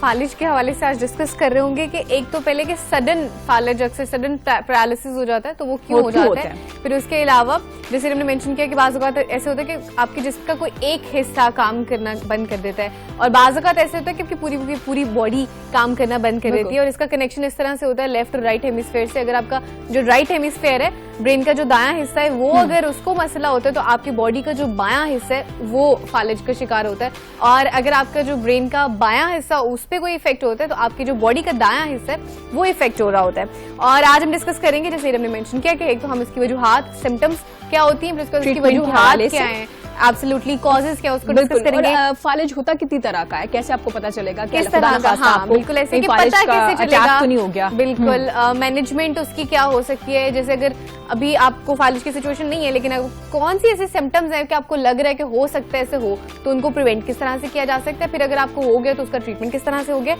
ट्रीटमेंट किस तरह से करेंगे, और ट्रीटमेंट के बाद मैनेजमेंट क्या होती है उस वाले से बात करेंगे। फिर अक्सर ऐसे होता है टेम्परेरी पैरालिसिस भी हो जाता है, मतलब कि अक्सर आपने लकवे का भी नाम सुना होगा, तो वो भी हो जाता है, वो भी एक किस्म है। तो इन सारी चीजों के हवाले से बात कर रहे होंगे कि ये सारी चीजें सिचुएशन जो है किस तरह से क्रिएट होती हैं और इनसे बचा किस तरह से जा सकता है। बिल्कुल जनाब, इस हवाले से बात करने के लिए हमारे साथ हमारे बड़े प्यारे मेहमान डॉक्टर उस्मान अहमद कंबो मौजूद है, जो न्यूरोलॉजिस्ट हैं। अस्सलाम वालेकुम डॉक्टर साहब, कैसे हैं? वालेकुम अस्सलाम जी, मैं आपका इंतहाई तहे दिल से शुक्रगुजार हूँ कि ये एक ऐसा टॉपिक है जिससे लोग डरते हैं। हाँ जी, वो समझते हैं कि फालिज हो गया तो अब मरीज की जिंदगी खत्म। बिल्कुल बिल्कुल जी। सबसे पहला मैसेज तो ये है कि फालिज काबिल इलाज, ठीक है, ये ऐसी चीज नहीं है कि जो ठीक नहीं हो सकती। और आपने अपने प्रोमो में सारी चीजें बहुत अच्छे तरीके से एक्सप्लेन की कि फालिज होता क्यों। सबसे पहली बात तो हमने ये देखनी है कि फालिज है क्या। जी। हाँ जी। फालिज में एक्चुअली होता यह है कि दिमाग के अंदर जो हमारे ब्लड वेसल्स या शरियाने हैं उनके अंदर खून का क्लॉट जम जाना जी। 80% पेशेंट, 80% मरीजों में खून का क्लॉट जम जाता है। ठीक है, तो इसका मतलब है कि ये बेसिक सी बात है कि अगर खून का क्लॉट लिक्विफाई होकर निकल जाता है तो फिर मरीज ठीक भी हो सकता है। ठीक है। और 20% मरीज ऐसे होते हैं जिनमें दिमाग की शरियान फट जाती है, ठीक है, और उसकी वजह से उनका जो हिस्सा है वो कमजोर हो जाता है। उन पेशेंट्स में रिस्क ज्यादा है कि उनमें रिकवरी नहीं होगी बनिस्बत उनके जिनके क्लॉट होते हैं, क्योंकि वहां पे चांसेस हैं कि वो लिक्विड की फॉर्म में बन के वो सही हो जाए। हाँ जी, ठीक अब है। हम अगले स्टेप पे आते हैं। जैसे आपने जिक्र किया कि क्या अलामात हैं कि भी मरीज को फालिज होना। जो एक चीज हम समझते हैं कि वीकनेस, कमजोरी, बाजू में, टांग में, चलने में अचानक से प्रॉब्लम होना शुरू हो जाए, उससे ग्लास पकड़ा हुआ है हाथ से वो गिर जाए, या अपने हाथ से या टांग से कोई भी जो चलना है काम ना कर सके। ठीक है। दूसरी जो मेजर अलामत है वो ये है कि हाथ या टांग का सुन्न हो जाना, ठीक है, कि उसको कीड़ियां सी चलती महसूस होती हैं, उसे ऐसे होता है कि जैसे उसका हाथ भारी हो गया। जी। ठीक है। बात करने में, जुबान से लफाज अदा करने में प्रॉब्लम आना शुरू हो जाती है, उनसे बोला नहीं जाता। और नजर में भी अचानक से अगर किसी भी एक साइड की या दोनों आंखों की नजर में प्रॉब्लम आ गई है तो ये भी फालिज की अलामत है। अच्छा, ठीक है। अब अगले स्टेप पे हम जब देखें कि किन वजूहात की वजह से जो ये फालिज है ये होता है, उसमें सबसे top of the list blood pressure. जी। ब्लड प्रेशर की जो लेवल है अगर वो 180 ब्लड प्रेशर तक चला गया है तो उसमें 70% चांस है कि पेशेंट को फालिज का प्रॉब्लम हो। जी। ठीक और है। उसके बाद शुगर के अलावा स्मोकिंग जी जी। और अल्कोहल, फिर ठीक है। उसके अलावा स्ट्रेस से हार्ट प्रॉब्लम्स होती हैं, और हार्ट प्रॉब्लम्स से फिर फालिज का अटैक हो सकता है। ठीक है, ठीक हो और गया। फिर जो एक चीज आपने जिक्र की थी कि जी किसी साइड का टेम्परेरी थोड़ी देर के लिए वीकनेस हो जाना और फिर बेहतर हो जाना, जी, ये जी। भी फालिज है। ठीक है। लेकिन इसकी वजूहात में ब्रेन ट्यूमर्स आ सकते हैं। अच्छा, ठीक है, ठीक हो गया। तो मतलब ये थोड़ा आपके लिए एक इंडिकेशन भी होती है अगर आपको इस तरह की सिचुएशन होती है और फिर आप बेहतर हो जाते हैं, तो मतलब आपके लिए इंडिकेशन है कि आपको अपना MRI वगैरह कुछ करानी चाहिए ताकि आपको पता चल जाए कि ब्रेन में कोई मसला तो नहीं है। बिल्कुल। हाँ जी, और इसमें हम अपने जो देखने वाले हैं उनको जो सबसे बेसिक मैसेज दे सकते हैं वो ये है हाँ कि जी। बड़े सोफिस्टिकेटेड टेस्ट या इधर उधर भागने की जरूरत नहीं है। ठीक है। अब हमारी गवर्नमेंट ने तकरीबन हर DHQ हॉस्पिटल में सिटी स्कैन की मशीन अवेलेबल। ठीक है। आपको कोई भी इस तरह की problem round the clock 24 hours में किसी भी टाइम होती हैं तो आप जाएं और एक अपना सिंपल प्लेन सिटी स्कैन करवा लें। ठीक है। तो उससे बहुत सारी चीजें क्लियर हो जाएंगी कि आपको फालिज हो रहा है, हो चुका है, या फालिज बिल्कुल नहीं। अच्छा, ठीक है, ठीक हो गया। तो जैसे सर ने आपने मेंशन किया कि अगर आपको इस तरह की कोई सिचुएशन है, एक तो जनरली भी आपको सीटी स्कैन करा लेना चाहिए कोई पैरालिसिस होने से पहले भी, लेकिन जैसे सर एक लकवा की भी हम बात कर रहे थे, वो भी एक टाइप है। इस तरह से अगर आपको हो जाता है तो आप सीटी स्कैन कराते हैं और आपका क्लियर आता है, आपको कोई मसला वहां पे नजर नहीं आ रहा, लेकिन साथ ही साथ आपको ये लकवा का इश्यू भी हुआ है, तो क्या फिर उसकी कोई और रीजंस भी होती है ये होने की? देखिए, जो लकवा है वो एक सेपरेट एंटिटी, एक अलहदा से चीज, उसके लिए हमारी बहुत सारी मिसकंसेप्शंस हैं कि जी उसके बाद आप जंगली कबूतर खा लें, उसके बाद आप गर्म चीजें कर लें। कई दफा जो है वो ये भी होता है कि हमारे जो लोकल हकीम है वो फेस के ऊपर एक टेप लगा देते हैं, क्रीम लगा देते हैं कि जी अब आपका ये पट्टा ठीक हो जाए। बिल्कुल सर, ऐसे ही होता है। जी जी। उसमें सिर्फ एक जो चीज अहम हमारे नाजरीन के लिए ये है कि ये सिंपल सा एक छोटे से वायरस का अटैक है जो हमारे ब्रेन की इधर गहराई से एक नर्व आके चेहरे को करंट दे रही है। जी जी। उस नर्व के ऊपर एक हल्का सा वायरस अटैक करता है और हमारे मसल्स वक्ती तौर पर कमजोर हो जाते हैं। ठीक है। तो इसका मतलब है कि अगर वो वायरस का अटैक जिस तरह फ्लू है, ये सिंपल सी बात है कि एक फ्लू है 3 दिन बाद ठीक हो जाएगा, सिर्फ आपने केयर करनी है।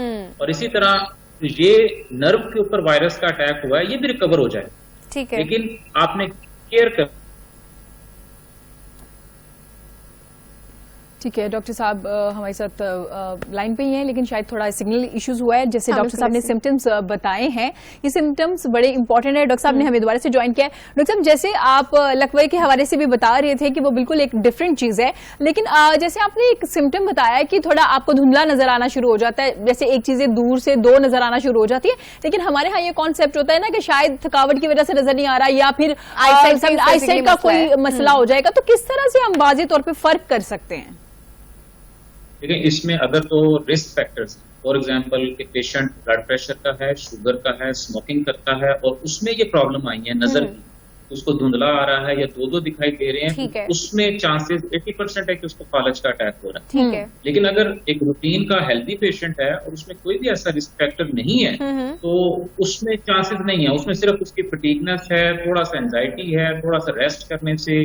और अहम बात, डेली अगर आप 8 से 10 गिलास पानी के इस्तेमाल करें तो 60% चांसेस हैं कि आपको जिंदगी में कभी भी फालिज नहीं हो। अच्छा, देखिए सिंपल सी एक चीज पानी जो कि हाँ कितना अहम है पानी, जिसको हम इतना ज्यादा इग्नोर कर देते हैं कि उसका इंटेक कितना ज्यादा जरूरी है।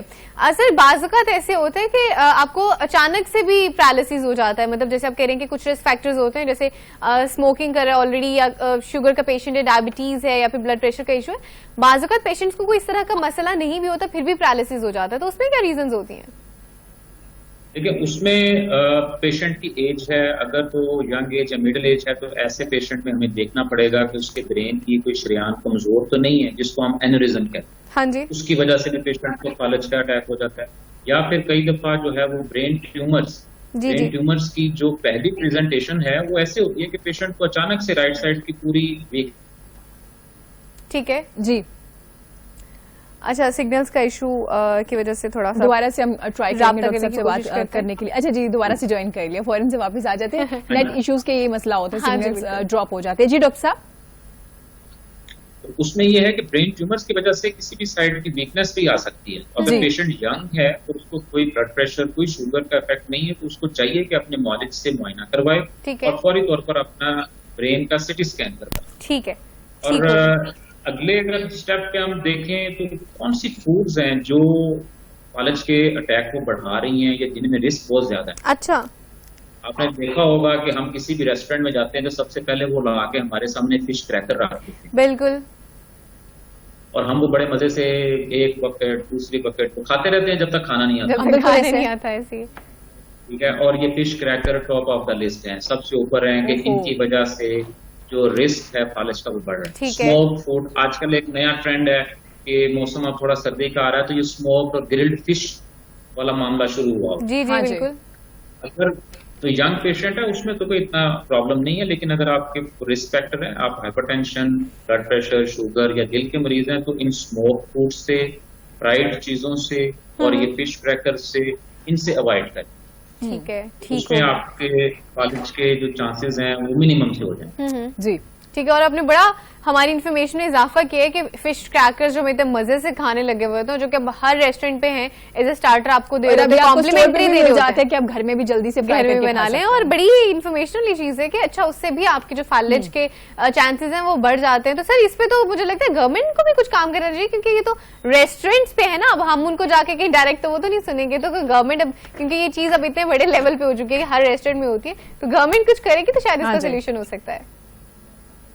फूड फोर्टिफिकेशन एक टर्म यूज की जाती है, जिसमें हम कहते हैं कि एक नेशनल लेवल पर फूड पॉलिसी बनाई जाए कि कौन सी चीज जो है वो कितनी सेहतमंद है। हाँ, अगर सिगरेट की डिब्बी के ऊपर आप ये मेंशन कर सकते हैं कि जी ये कैंसर कर सकती है, तो आप जो फूड का जो मेन्यू है उसके आप भी मेंशन करें कि जी ये हाई रिस्क फूड्स हैं, आप अपनी मर्जी से खाना चाहते हैं तो खाएं, अदरवाइज जो है वो इनके ये रिस्क हैं। ठीक है। दूसरी चीज है कि बेशुमार खाने पीने की ऐसी चीजें हैं जिससे हमारी जो फालज का रिस्क है बिल्कुल मिनिमम हो जाता है। हाँ जी। ठीक है। अब अगर मैं एक चीज की बात करूं तो हमारे ब्रेन को रिकवर करने के लिए, उसकी मेमोरी को बढ़ाने के लिए, फालज के अटैक को मिनिमम करने के लिए एक सादी सी चीज है मैग्नीशियम। ठीक है। और अगर मैं अगली फूड का जिक्र करूं तो आप खुद कहेंगे कि ये तो हमारे पास हर वक्त अवेलेबल है, और उसका नाम है पंपकिन या हलवा कद्दू, जो आजकल के सर्दियों में बहुत ज्यादा चल रहा है। पंपकिन और पंपकिन सीड्स, इसमें मैग्नीशियम इतना होता है कि फालज का रिस्क ऑलमोस्ट 70 to 80% तक रिड्यूस हो जाता है। अच्छा। अगर आप इसको अपनी नॉर्मल रूटीन से खाना में शामिल करें। ठीक है। ठीक है। इसके अलावा जो आलमंड्स हैं और कैश्यूज हैं, ये भी आपके फालज के जो रिस्क है उसको काफी हद तक कम कर देते हैं। ठीक है। ठीक हो गया। मतलब डाइट में आप ले सकते हैं पंपकिन के जो सीड्स हो गए, पंपकिन में इनफैक्ट, और उसके साथ साथ आप आमंड्स और कैश्यू भी लेते हैं, तो वो भी आपके जो रिस्क है उसको कम कर देंगे पैरालिसिस का। सर थोड़ा सा इसके ट्रीटमेंट की तरफ आ जाते हैं, ट्रीटमेंट के हवाले से बताइएगा। और डॉक्टर साहब थोड़ा ये भी बताइएगा कि जिनका बीपी हाई होता है उनको तो ज्यादा चांसेस होते हैं ना कि आपको फालेज अटैक हो जाए, तो क्या ये ज्यादा चांसेस बड़ी एज के लोगों में होती है या यंगस्टर्स भी इसके विक्टिम हैं? देखिए, इसमें ब्लड प्रेशर तो जब ज्यादा है तो ब्लड प्रेशर ज्यादा है, वो नहीं देखेगा कि ये यंग पेशेंट है या ये कोई ओल्ड एज पेशेंट है। हाँ जी। ब्लड प्रेशर की जो लिमिट 180 पे अगर किसी भी यंग पेशेंट को भी है तो उसको भी ये फालज का अटैक होगा। और दूसरी चीज, अगर ओल्ड एज में रिस्क बढ़ जाता है कि उनमें ब्रेन की वेसल्स ज्यादा फ्राइबल, ज्यादा कमजोर हो जाती हैं, तो इसलिए उनमें चांसेस बढ़ जाते हैं। और एक चीज इससे पहले कि हम ट्रीटमेंट की तरफ मूव करें, वो है कॉफी। आप लोग भी काफी यूज करते हैं, बाकी लोग, तो कॉफी एक ऐसी चीज है जिसमें ये देखा गया है कि इससे 20% रिस्क रिड्यूस करती है। तो चाय में ग्रीन टी और बाकी जो है ये कॉफी, ये चीजें दोनों जो है वो 20% हमारे जो फालिज का रिस्क है उसको रिड्यूस करें। जी, ठीक हो गया। डॉक्टर साहब थोड़ा ट्रीटमेंट के हवाले से, जैसे राफिया जिक्र कर रही थी कि थोड़ा ट्रीटमेंट के हवाले से भी बताइएगा कि अगर आपको अटैक होता है और कंडीशन इतनी बुरी नहीं, कितने घंटे तक आपको ट्रीटमेंट मिल जाना चाहिए फौरन से? देखें, इसमें सबसे पहली चीज है कि विद इन 3 आवर्स अगर पेशेंट हॉस्पिटल में पहुंच जाता है, स्पेशली जो है वो सर्विसेज हॉस्पिटल में भी स्ट्रोक सेंटर बन चुका है, जिना हॉस्पिटल में भी स्ट्रोक सेंटर की समरी मंजूर हो चुकी है और यहाँ पर भी अनक्लिप स्ट्रोक सेंटर बन जाए। तो अगर पेशेंट 3 आवर्स के अंदर आ जाता है तो हमारे पास एक इंजेक्शन होता है कि वो इंजेक्शन लगाएं, तो जिस तरह हार्ट की, दिल की शरियानों में क्लॉट जज़ब हो जाता है तो ब्रेन की शरियानों में भी क्लॉट जज़ब हो सकता है। जी। नेक्स्ट, अगर वो पेशेंट लेट हो गया या कहीं दूर है, वहां से वो पहुंच नहीं पाए, तशखीस होने में लेट हुई, टेस्ट वगैरह में लेट हुई, तो फिर उसके लिए लिपिड लोअरिंग, कोलेस्ट्रोल कम करने वाली दवाइयाँ, लोप्रिन जो हमारे खून को पतला करती है वो वाली मेडिसिन, और इसके साथ साथ आपके ब्लड प्रेशर और शुगर का अच्छा कंट्रोल। अगर ये दोनों चीजों की मेडिसिन आप रूटीन से ले रहे हैं, साथ में आप खून पतला करने वाली मेडिसिन ले रहे हैं, तो फिर फालिज का अटैक आपको होने के चांसेस जो हैं वो मिनिमम हो जाए। ठीक है, ठीक हो गया। ठीक है, तो सर ट्रीटमेंट के बाद की कुछ मैनेजमेंट के हवाले से बता दीजिएगा कि किस तरह से उसको हम मैनेज कर सकते हैं इन केस अगर आपको हो गया हुआ पैरालिसिस। तो हाँ जी, उसमें पहली चीज जैसे कि फूड के लिहाज से हम कहें तो योगर्ट, दही, बीन्स, ठीक है, एप्पल और साग, ये 4 चीजें जो हैं, ये 4 चीजें हमारे फालिज के अटैक के बाद के पेशेंट के लिए बहुत अहम, क्योंकि ये उसके ब्रेन की जो डैमेज हो चुका है हिस्सा, उसकी रिकवरी में बड़ी अहम। और एक जो बहुत सा कॉमन सी बात पूछी जाती है कि जिस साइड की कमजोरी है, बाजू या टांग की, उस साइड की मालिश कर लें, उस पर जैतून का तेल लगा लें, उसको कपड़े से ढांप दें। जी। मैं ये सारी मिसकंसेप्शंस दूर करना चाहता हूँ कि जिस साइड पे वीकनेस है आप उस साइड को मुसलसल वर्जिश उसकी घर में करवाते हैं। हाँ जी। आप हाथ की, बाजू की, टांग की वर्जिश करते रहें, क्योंकि जब मसल एक्टिव होता रहेगा, मसल मूव करता रहेगा, तो उसके अंदर करंट के फाइबर्स भी एक्टिव रहेंगे। जी। और अगर आप उसकी फिजियोथेरेपी एक्सरसाइजेस नहीं करवाएंगे तो आहिस्ता आहिस्ता मसल जो है वो डेड होना शुरू हो जाएगा।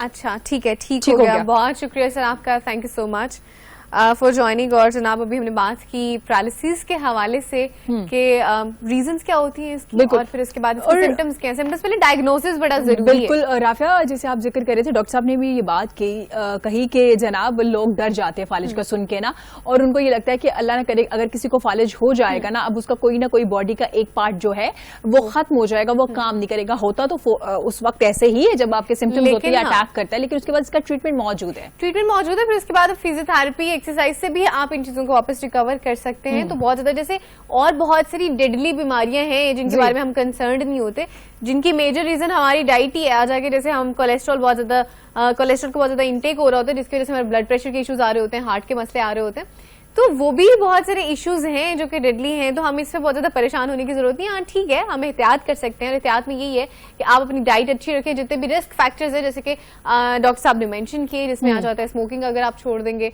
अगर आपकी डायबिटीज है तो उसको मेंटेन करके रखें, मेडिसिन को है प्रॉपरली लेते रहें, साथ ही साथ अगर ब्लड प्रेशर का इश्यू है तो उसको भी मेंटेन करके रखें, तो होपफुली इस तरह की सिचुएशन नहीं आएगी। लेकिन अगर आती है तो उसकी मैनेजमेंट बता दी गई है कि जैसे आपने दही लेना है, साग का इस्तेमाल करना है, आमंड्स का इस्तेमाल करें, कैश्यूज का इस्तेमाल करें, तो वो जो है एक मैनेजमेंट भी चीज चलती रहेगी। और अगर आप साथ में उसके अपनी रखते हैं, फिजियोथेरेपिस्ट के रखते हैं, अपनी मेडिसिन रखते हैं साथ में से, तो इलाज जो है आपका बेहतर होता जाएगा, और with time you will be coming back to your life. बिल्कुल जनाब, यहाँ वक्त हो छोटी सी ब्रेक के बाद वापस आएंगे, देखते रहेगा पाकिस्तान के साथ।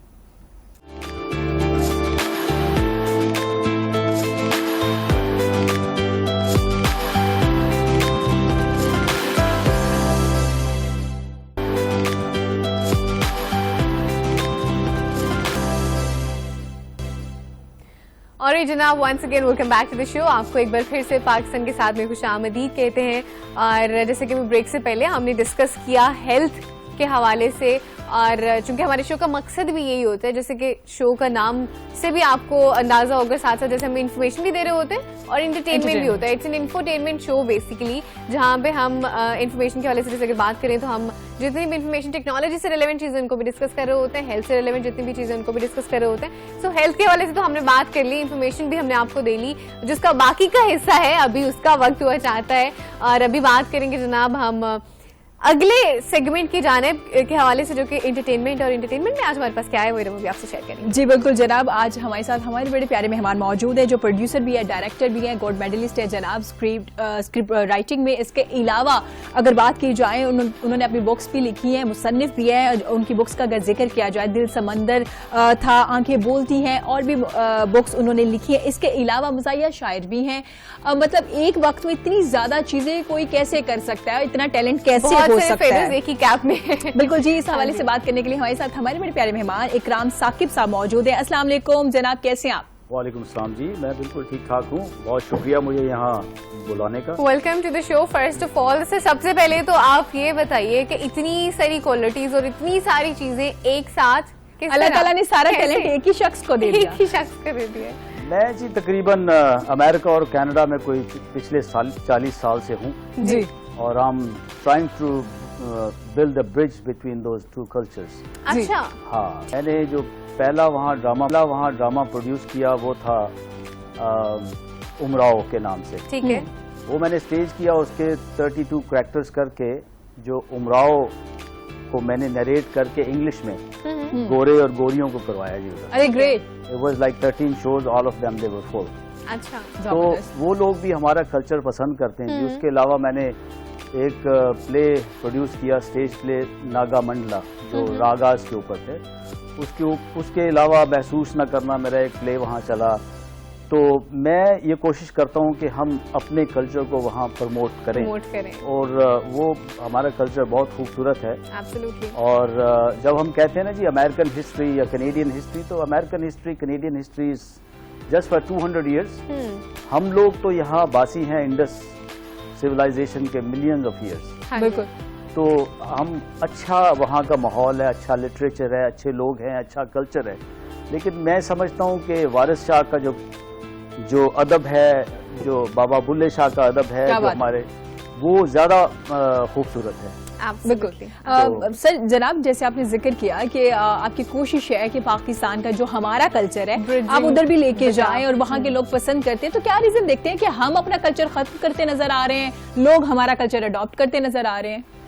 ये वैसे एक बदकिस्मती है हमारे सोशल मीडिया को पॉजिटिव यहाँ नहीं लिया जा रहा।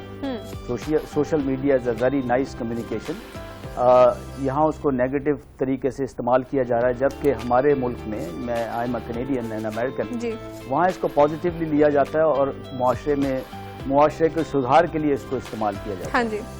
तो ये हमारी बदकिस्मती है, इस पे कुछ कदम उठाना चाहिए हुकूमत को भी और लोगों को भी समझना चाहिए। Social media is a way that you learn something positive. Absolutely, लेकिन हमारा बस वो हमने अपना एक बनाया ना कि टाइम पास का तरीकाकार बना लिया, कुछ और जिंदगी में नहीं है तो ये कर लें, हालांकि जिंदगी में बहुत कुछ है करने को अगर आप थोड़ा सा गौर और फिक्र करें तो। चूंकि आप शायर भी हैं माशाल्लाह से, तो हम चाहते हैं कि थोड़ी हम आज के प्रोग्राम की, इस सेगमेंट की खास तौर पर शुरुआत अगर आपकी कुछ शायरी से ही कर लें तो। जी बिल्कुल। मैं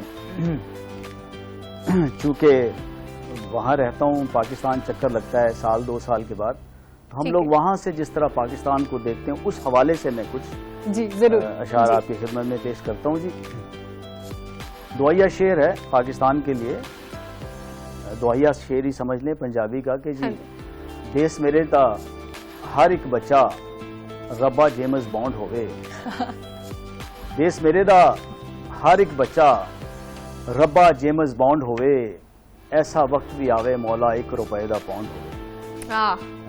क्या बात, वाह। ये सर बड़ी जरूरत है आज। हाँ जी, हाँ जी। आज अभी तो बिल्कुल उल्टा चल रहा है हिसाब किताब। नहीं, हो जाएगा। इंशाल्लाह। पॉजिटिविटी नहीं छोड़नी चाहिए। लेकिन सर रियलिटी को भी तो हमें साथ में देखते हैं ना, फिर हमें जो चीजें अभी नजर आती हैं। चलिए सर प्लीज कंटिन्यू करते हैं। अच्छा, मैं पाकिस्तान के हवाले से ये जो हम वहाँ बैठ के सोचते हैं, हाँ जी, मैं ये गजल आपकी खिदमत में पेश करता हूँ कि चमेली से भरे सारे वो बर्तन भूल आया हूँ, चमेली से भरे सारे वो बर्तन भूल आया हूँ, मैं उन कच्चे मकानों में ही सावन भूल आया हूँ।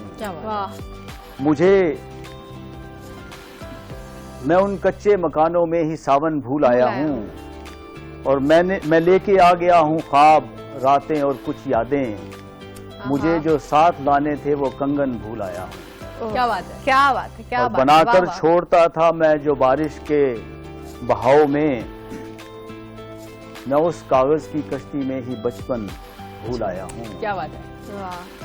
और ये है कि तुम्हारे हाथ की मेहंदी ख्यालों में महकती है, तुम्हारे हाथ की मेहंदी ख्यालों में महकती है, तुम्हारी छत पे कुछ अपने वो जामन भूल आया हूँ।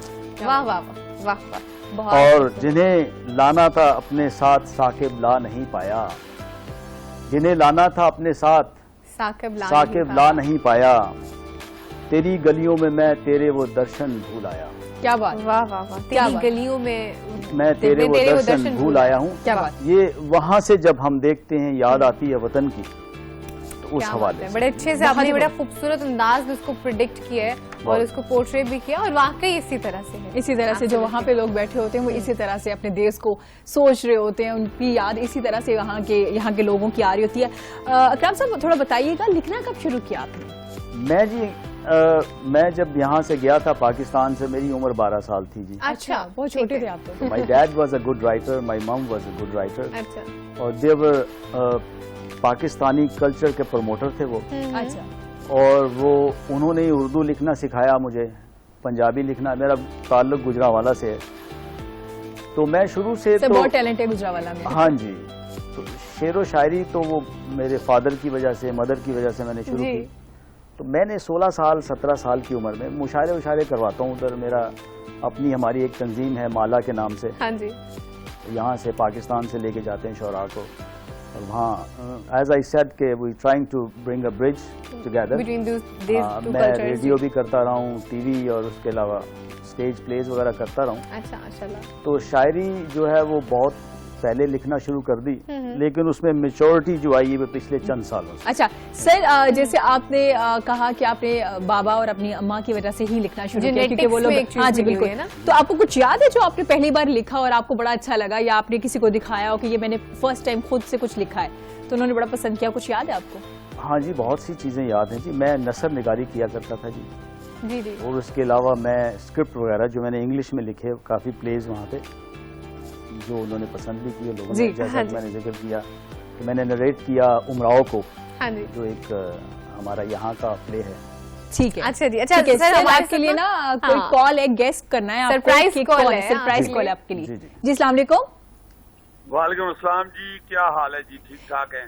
जी जी, ठीक ठाक, आप अल्हम्दुलिल्लाह। कैसे? ठीक है, बहुत शुक्रिया, आपने अकरम साकब साहब को बिठाया हुआ है तो मैंने कहा चले पूरी कर लें आपको। बहुत शुक्रिया वाह, सर, बहुत आपने हमें ज्वाइन किया। अकरम साहब आपने पहचान लिया? मुझे तो, मैं तो ये सुहेल अजीजी साहब है शायद, मैं तो बहुत बड़ा फैन हूँ इनका। सर बहुत शुक्रिया सर, अस्सलाम वालेकुम हजूर। वालेकुम अस्सलाम जी, क्या हाल है जनाब? सर बहुत शुक्रिया, मुझे आपसे बात करके बहुत मजा आ रहा है सर। मुझे भी बड़ा फख्र फील हो रहा है, क्योंकि आप माशाल्लाह बड़े अच्छे कलमकार और बहुत अच्छे आर्टिस्ट हैं। तो मैंने सोचा जरा आपकी गुफ्तगू भी सुनूं और आपसे बात भी कर लूं। हाँ, मुझे बड़ा फख्र महसूस हो रहा है हजूर। मैं गुजरांवाला से ताल्लुक है मेरा भी, और जी हाँ, और इधर यकीन सर। करें कि हम लोग आपका बहुत हम बहुत बड़े फैन हैं वहाँ। मैं एक चीज बताना चाहता हूँ अजीजी साहब के बारे में कि मैं जिस तरह नमाज कज़ा नहीं करता, मैं हस्बे-हाल भी कज़ा नहीं करता सर। अरे क्या बात है। ऐसी है। बहुत मुझे लगता है शुक्रिया पूरा आपका। पाकिस्तानी कज़ा माशाल्लाह करता बड़े है अच्छे फनकार हैं। बहुत ये अकरम शुक्रिया। साकब साहब जो है ना जी, ये कनाडा में मैंने बहुत पहले इनका एक ड्रामा भी उधर देखा, बड़ा प्यारा, बहुत अच्छा। फिर इन्होंने मोहम्मद कवी खान साहब जो हमारे मुल्क के लेजेंड हैं, उनके साथ भी इन्होंने काम किया टेलीविजन के ड्रामा के हवाले से। कनाडा में कवि साहब ने इनकी बड़ी तारीफ की, आके बताया कि इन्होंने रोल बहुत अच्छा किया वो इस ड्रामे में, और फिर उन्होंने फिर भी काम किया, और माशाल्लाह लिखते भी बहुत अच्छा है और शायर भी बहुत अच्छे हैं। हाँ जी जी, तो इनसे इनकी नज़म जामन भूल आया हूँ जरूर सुनिएगा। जी जरूर, हाँ जी, जरूर जरूर, सर, जरूर, जरूर जरूर। सुनेंगे। बहुत शुक्रिया। अभी हाँ बहुत शुक्रिया। मैं एक बात और बताता चला जी, जाऊं, प्लीज। मेरा तदरीस के साथ भी ताल्लुक रहा है, और जिस यूनिवर्सिटी से हमारा राब्ता था, जहां मैं काम करता था, वहाँ आर्ट के शोबे में हजूर दो लोगों को पढ़ाया जाता था हाँ जी, एज एक्सप्रेशनिस्ट। एक्सप्रेशनिस्ट जी। ठीक है। उसमें एक तो थे रॉबिन विलियम्स हॉलीवुड के, और दूसरा, ये मैं बड़े फख्र से कहता हूँ, और दूसरे थे ये सुहेल अहमद अजीजी साहब। क्या बात है, क्या क्या बात बात है। है, मेरे क्या लिए बात इससे बहुत ही फख्र फख्र की वाली बात बात है कि मेरे Absolutely। वतन का एक इतना बड़ा आर्टिस्ट जिसको अंग्रेजों को पढ़ाया जा रहा है। अंग्रेजों को पढ़ाया क्या है। बात है, क्या बात है सर, इसमें कोई शक नहीं, पाकिस्तान में बहुत टैलेंट मौजूद है। आप कोई भी देख लें, गुजरावाला का जैसे आपने जिक्र किया, आपका ताल्लुक है राफिया भी गुजरावाला से। इसके अलावा गुजरावाला के आयरोस जब ओलंपिक्स हो रहे थे, कोई विनर होते तो बहुत से लोग गुजरावाला से आ रहे थे ना, तो हमें बड़ा प्राउड हो रहा था। जनाब आप कहीं से भी हो, पाकिस्तान में इसमें कोई शक नहीं है सर, बहुत टैलेंट मौजूद है। सर आपको कैसा लग रहा है बात करके? मुझे बहुत अच्छा लग रहा है। मुझे ये जो आपने कॉल मिला दी जी, मेरा तो यू मेड माई डे। तो सर आपने, चूंकि आप शायरी भी करते हैं, जैसे आपने कहा कि आप लिखते भी हैं, अदाकार भी हैं, तो ये सिलसिला शुरू कैसे हुआ? मतलब पहले कि आपके कुछ जहन में था ऑलरेडी कि अच्छा मैंने ये करना है, या फिर सारी चीजें एक साथ शुरू, किस तरह से जर्नी किस तरह से शुरू? जी, मैं एज अ हॉबी मैंने लिखना शुरू किया। फिर मेरा ताल्लुक एक हॉलीवुड की डायरेक्टर थी, डॉक्टर सैली जोन्स जी, उनके साथ मेरा ताल्लुक हो गया। मैं क्लासिकल म्यूजिक के सीखने के शौक में ना जी जी तो अच्छा। हाँ जी, तो उन्होंने मुझे एक स्किट करवाया जो इंग्लिश में था। ठीक है। हॉलीवुड की जो डायरेक्टर थी डॉक्टर सैली जोन्स, ठीक है। वो मैंने किया तो उन्हें बहुत पसंद आया, तो उन्होंने मुझे अगला प्रोजेक्ट दे दिया। फिर हमने मिल के थोड़ा सा काम किया तो मुझे बहुत अच्छा लगा। और फिर उसके अलावा मैंने डॉक्टर सैली जोन्स साहिबा से कहा कि मैं ये चाहता हूँ कि मैं अपने कल्चर को लेके प्रमोट करूँ यहाँ, तो she really help me out. तो मैंने फिर अपना वे अडॉप्ट कर लिया। अच्छा। उसमें पाकिस्तानी इंडियन कल्चर्स जो वहाँ बहुत क्राउड है हमारा, सर सबसे बड़ी बात तो यही है कि वहां पे जाके पाकिस्तानी कल्चर को रिप्रेजेंट करें, ये बहुत बड़ी बात है, क्योंकि हमारे बहुत से लोग वहां पे हैं ना, हर जगह पे, हर मुल्क में, ओवरसीज, लेकिन कोई इस तरह से काम नहीं कर रहा होता, सब लोग अपनी जिंदगियों में बिजी हैं अपना एक करने में, लेकिन वहां जाके अपने मुल्क का एक तो कल्चर बचाना और फिर रिप्रेजेंट करना, ये बहुत बड़ी चीज है, और उसको जिंदा रखना ये बहुत बड़ी चीज है। I am feeling so proud right now. जी सर, इतनी खूबसूरत बातें हो रही हैं, तो आपकी खूबसूरत सी शायरी में चंद अशार अगर हो जाए। जी एक तो मैंने वो चमेली के हवाले से बता दिया जो हम सोचते हैं, जी लेकिन बाज़ औक़ात ये होता है, दुख भी हो रहा होता है जो हालात पाकिस्तान में हैं। हाँ जी, हाँ जी उस हवाले से चंद एक शेर मैं आपकी खिदमत में पेश करता हूँ जी।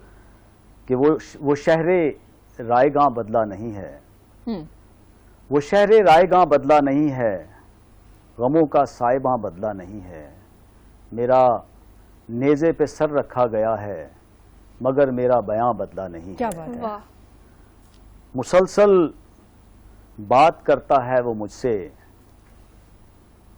मुसलसल बात करता है वो मुझसे, अभी तक वो चना बदला नहीं है, वाह वाह वाह, और सुना है मेरे कतबे गिर रहे हैं, वाह, सुना है मेरे कतबे कतबे गिर गिर रहे रहे हैं कि रावी दास्तां बदला नहीं है। क्या बात है, बात क्या है, बात क्या है। बात है, सुना सर, है बहुत खूबसूरत, बहुत मेरे खूबसूरत। कतबे गिर रहे हैं कि रावी दास्तां बदला नहीं है, सुना है भूख उगती है लहू में, सुना है भूख उगती है लहू में, सुना है बागबां बदला नहीं है, क्या और बात है। झुलसती जा रही हैं मेरी नस्लें, झुलसती जा रही हैं मेरी नस्लें, वो खुर्शीदे तपां बदला नहीं है, क्या बात है। और अभी भी वक्त है आजा गले मिल कि मैंने कारवां बदला नहीं है। क्या बात है, क्या बात है सर। वो शेर एक जरा अगर दोबारा हो जाए, झुलसती जा रही है, झुलसती जा रही हैं मेरी नस्लें, झुलसती जा रही हैं मेरी नस्लें, वो खुर्शीदे तपां बदला नहीं वो है, खुर्शीदे तपां बदला अभी नहीं। भी क्या बात है, वाह, अभी भी वक्त है आजा गले मिल कि मैंने कारवां बदला नहीं है। क्या बात है, क्या बहुत बात है, खूब। अभी भी वक्त है कि आजा गले मिल मैंने कि मैंने कारवां बदला बदला नहीं वाह, है, वाह, वाह, और उजड़ कर रह गई है सारी बस्ती, जी, मगर मेरा मकान बदला नहीं है। क्या बात है। वाह, बहुत वाह, खूब। और बहुत खूबसूरत। ये देखिए कि हर दौर की बात ही है हाँ जी, कि सलीबें लेके चलते हैं मुसाफिर, सलीबें लेके चलते हैं मुसाफिर कि साके भूखमरां बदला नहीं है। क्या बात है, बहुत ही खूब। सलीबें लेके चलते हैं मुसाफिर वाह वाह, कि साके भूखमरां बदला नहीं है। क्या बात है सर, बहुत खूबसूरत, सर, मतलब this is बहुत ही really खूब। tragic है और इस दिल वजह कर रहा है से। सिर्फ सुना जाए, बैठ के ना सुकून से सिर्फ शायरी एंड सुनी दैट्स अ जाए। रियलिटी एज वेल ना, दैट्स अ रियलिटी। मतलब हमें नहीं पता कि हम कब थोड़े होश के नाखून ले गए, और ये जो सारी बीच जैसे आपने रियलिटी एक बयान कर दी है अपनी हाँ जी। इस नाज़ में, किस तरह से हम इन चीजों पे काम करेंगे, किस तरह से हम अपने मुल्क के हालात को बेहतर करेंगे। अल्लाह करे जी, हम तो दुआगो हैं, जैसे मैंने दुआया शेर भी कहा आपको। हाँ जी, पहले दुआया शेख है। हाँ, अल्लाह करे कि हालात बदल जाएं, और हमें देखें इंशाल्लाह। मायूस नहीं होना चाहिए। हाँ जी, बिल्कुल। बिल्कुल ऐसे ही है। अमेरिका जो आज सुपर, नो डाउट, लेकिन उसके हालात क्या रहे हैं शुरू से, आहिस्ता आहिस्ता स्टेबिलिटी पकड़ ली उसने, नो प्रॉब्लम। चाइना के क्या हालात थे देखें, और क्या आहिस्ता है, आहिस्ता बिल्कुल वो भी ऐसे। बेहतरीन हो slowly, गया। बिल्कुल हमें ऐसे ही है। बिल्कुल मायूस नहीं होना चाहिए किसी चीज से। ये हमारा इस मुआशरे में मायूसी का अंसर बहुत ज्यादा है। हाँ जी, जो भी आता है ना जी, उसके पीछे पड़ जाते हैं कि इसने क्या किया, क्या करना है। खुद कुछ पे भी नहीं। हम कुछ भी ब्लेम लेंगे, खुद अपना बात बिल्कुल। नहीं करेंगे कि हमारी भी गलती है। बिल्कुल बिल्कुल। अब यहाँ के माहौल के मुताबिक ये है कि मैं ये चाहता हूँ, मैं ये देखता हूँ लोगों में कि हर बंदा कहता है कि मेरा डिफेंस में 1 कनाल का प्लाट हो, हाँ जी, हाँ जी, हर बंदा कहता है जी मेरा बड़ी कॉलोनी में बड़ा घर हो, लेकिन कोई ये नहीं कहता कि मेरे बेटे के लिए पूरा पाकिस्तान हो। अरे ग्रेट, बहुत खूबसूरत बात की। इसी बहुत खूबसूरत बात पे जिस छोटी सी दिन ये सोच लोगों में आ जाएगी नेशनलिज्म की, इंशाल्लाह बहुत अच्छा हो जाएगा। इंशाल्लाह। मायूस नहीं होना चाहिए। हाँ, मायूस नहीं हम होना, मुसलमान हैं, मुसलमान के लिए मायूसी बिल्कुल गुनाह है। बिल्कुल गुनाह है। हाँ, और ये है कि थोड़ा बहुत चलना पड़ेगा हमें। हाँ, इसमें कोई शक नहीं। इंशाल्लाह जी, और बेहतरीन हो जाएगा। कोई इंशाल्लाह मसला इंशाल्लाह। नहीं। और जनाब आपने घबराना नहीं, हम छोटी सी ब्रेक के बाद वापस आ रहे हैं, देखते रहिएगा पाकिस्तान के पाकिस्तान साथ। के साथ।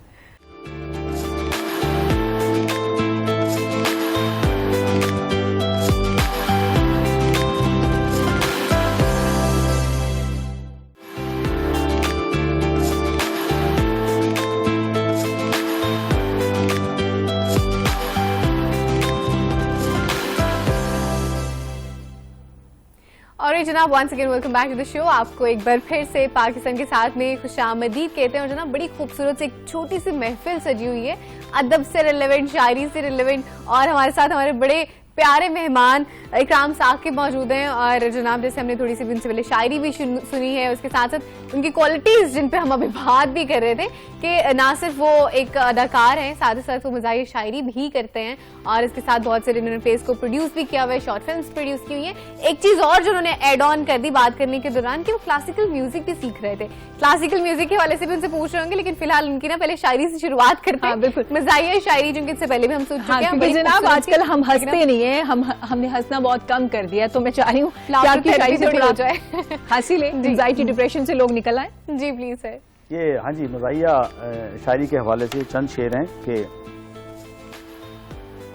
शेर है कि जी सिर दे विच खिजाब सुटा के लम्हे पए रहे, सिर दे विच खिजाब सुटा के लम्हे, सपनों का एक शहर बसा के लम्हे पए रहे, और आई जवानी बुढ़े वारे फिटे मुंह सी, आई जवानी बुढ़े वारे फिटे मुंह सी, गोडे ऊपर बाम लगा के लम्हे पए रहे। और मामे का जब हाथ फड़ा था मामी ने, हम भी मुंह चादर में पा के लम्हे पए रहे।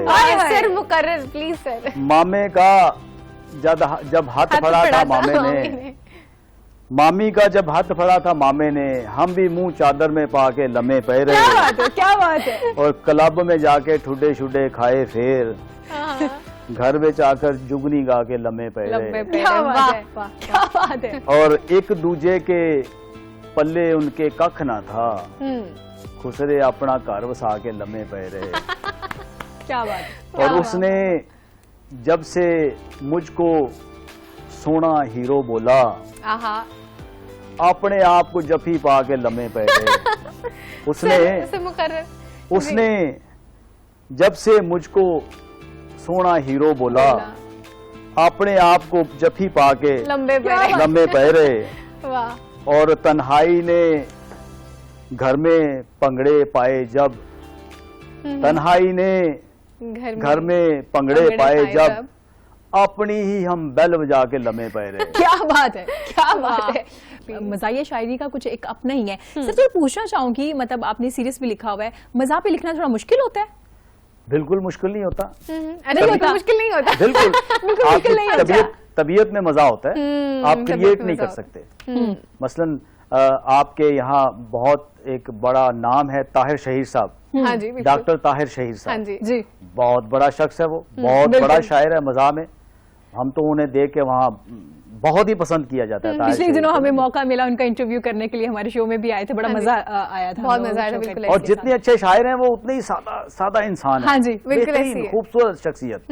हमको बहुत फैन है उधर उनके ना जी। अच्छा बेहतरीन है सर। अभी थोड़ा सा आपकी शायरी के हवाले से बात हो गई, थोड़ा सा अपने प्लेस के हवाले से बात बताइएगा। जैसे आप थिएटर भी कर रहे होते हैं, और ज्यादा इंटरेस्टिंग बात यह है कि आप वहां पे जाके थिएटर कर रहे होते हैं, वहां पे जाके पाकिस्तान के थिएटर को और पाकिस्तान के रियल कल्चर को प्रमोट कर रहे होते हैं। सर एक प्ले जिसका भी हम तस्करा भी करे थोड़े पहले, मताए गुरूर, जो कि आपने कवि साहब के साथ भी किया, तो उसके हवाले से थोड़ा सा बताइएगा। कवि साहब ऐसे ही जैसे मेरे बाप के बराबर हैं, मतलब बाप की तरह है, इज लाइक माय फादर। हाँ जी। तो वो तशरीफ लाए तो हम आते हैं, कभी कभी मेहरबानी फरमाते हैं जी। तो पाकिस्तान में उससे बड़ा शख्स मैंने नहीं देखा, उससे बड़े, इसमें कोई शक नहीं, कवि साहब से बड़े आर्टिस्ट नहीं देखे, और कवि साहब से बड़े प्यार करने वाली शख्सियत नहीं देखी। एब्सोल्युटली। तो तशरीफ लाए तो मैंने कहा खान साहब आप आए हैं बाबा जान, तो मुझे कुछ कर लेते हैं, कोई काम करते हैं, कुछ आप पे काम करते हैं या कुछ किसी शख्सियत पे काम करते हैं। तो कवि साहब ने, मैंने उन्हें कहा कि बाबा जी अशफाक साहब के ऊपर कुछ काम करते हैं, उनकी जिंदगी के बारे में। तो कहने लगे कि यार वो कर लेते हैं, नो प्रॉब्लम, या वासफ अली वासफ रहमतुल्लाह अलैह, उनके ऊपर वो काम करते हैं। तो कवि साहब कहने लगे मेरे पास कोई 22 साल पुरानी रेडियो स्क्रिप्ट है मताए गुरूर, जो मैंने प्ले किया था, अगर कहते हो तो मैं मंगवा लेता हूँ। तो वो जी रेडियो स्क्रिप्ट हमने वहाँ लेके आए, उसको टैली किया हमने टीवी के लिए, फिर वहाँ ही मेरी प्रोडक्शन टीम ने उसको तैयार किया। और this was the first ever play which was directed by कवि खान साहब।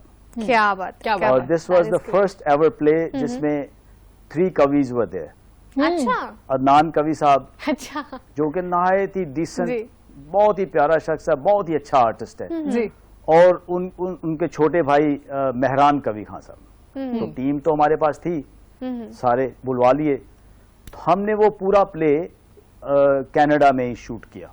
ग्रेट सर, कैसा एक्सपीरियंस रहा? बहुत अच्छा। मैंने तो एक ये लॉन्ग प्ले में इतना कुछ सीखा। मैंने बहुत काम किया, लेकिन थोड़ा सा काम करके। इस प्ले की डायरेक्शन प्रोडक्शन की थी ना सर आपने? जी जी, प्रोडक्शन मेरी थी, डायरेक्टेड बाय कवि खान साहब। और ठीक है। हम सारी टीम ने बड़ा जी। सीखा उनके साथ। जी ठीक है। और मजे की बात यह कि जब वो खान साहब यहाँ तशरीफ लाए तो कुछ दिनों बाद अशफाक साहब की वफात हो गई। जी हाँ जी। सर इतनी खूबसूरत बातें आप कर रहे हैं, दिल नहीं करा हमारा कि ये प्रोग्राम खत्म हो, दिल करा Absolutely. मजीद कुछ सुने, बातें करें और उनकी जिंदगी के जो एक्सपीरियंसेस हैं उनको उनके हवाले से जाने और उनसे कुछ सीखे। लेकिन वक्त कम है और मुझे राफिया को दीजिए इजाजत। Take care of कल फिर yourself. हाजिर होंगे, अपना बहुत ज्यादा रखिएगा ख्याल, क्योंकि डेंगू की वजह से केसेस ज्यादा हो रहे हैं। तो जनाब बाहर मत निकलिए, बाहर निकलिए तो फुल स्लीव्स पहन के निकलिए, शॉर्ट्स में मत जाइए और पानी ना खड़ा होने टेक केयर ऑफ दीजिए। योरसेल्फ। इंशाल्लाह होगी आपसे कल मुलाकात। अल्लाह हाफिज। अल्लाह हाफिज।